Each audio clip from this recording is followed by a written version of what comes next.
A graça e a paz de Jesus. Segundo episódio da série A Vontade de Deus, no subtema Salvação.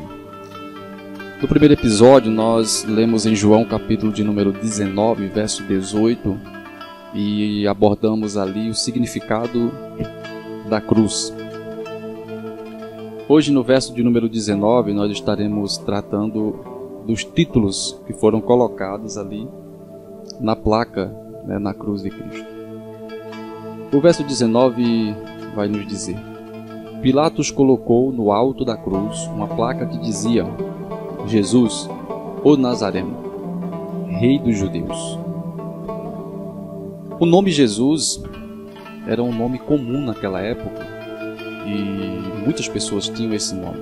Era comum, como Maria, como José, como Pedro.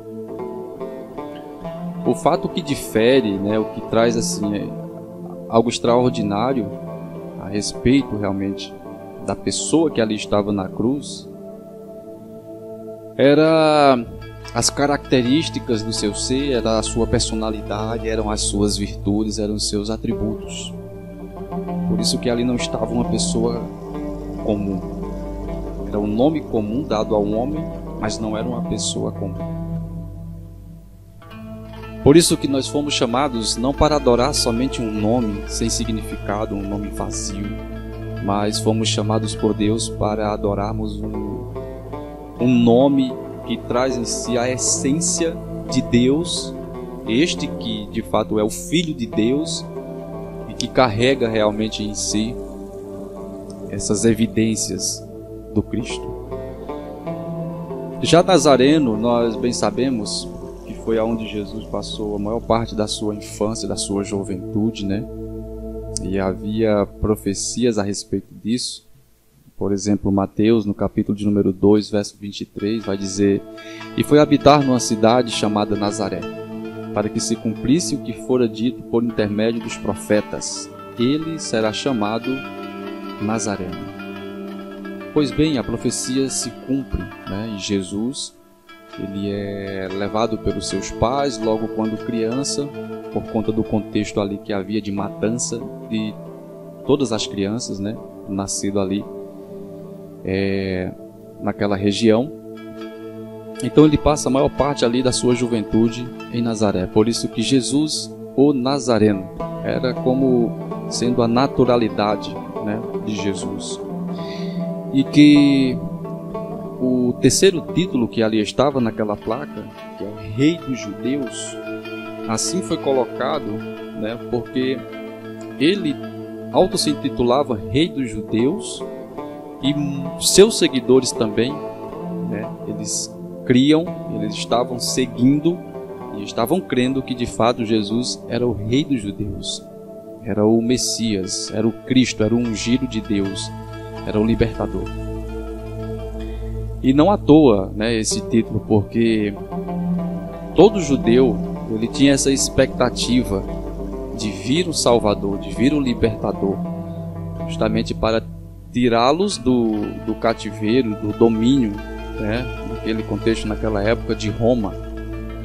E assim foi a história, de Israel todinha. Houve o cativeiro egípcio, houve o cativeiro babilônico, e a cada uma dessas situações se manifestava ali um líder para conduzi-los realmente à salvação, à retirada do cativeiro, O líder que nós temos mais conhecimento, mais afamado, é o Moisés, que tem essa característica de um tipo de Cristo, um tipo de Messias. Mas, no entanto, o que aquela geração eles não entendiam é que o cativeiro era outro, que a prisão era outra, e que o dominador era outro, de modo que o reino dos céus que Jesus veio anunciar, a libertação e a salvação, não era algo externo, não era algo que vinha com armas humanas, carnais, como espadas ou outro tipo de armamento, para se providenciar e se promover uma libertação, uma salvação. Mas não. Ele estava vindo para nos libertar do verdadeiro cativeiro, da verdadeira escravidão, daquilo que realmente mata o homem e verdadeiramente mata o homem, que era a escravidão do pecado. Então Jesus ele veio para redimir, né? Nos redimir, nos salvar, nos purificar, nos justificar e para dar o perdão dos nossos pecados. Então, esta era a representatividade que estava ali naquela placa. Era Jesus, um nome comum, mas que carregava na pessoa dele a pessoa realmente do Cristo, do Filho de Deus.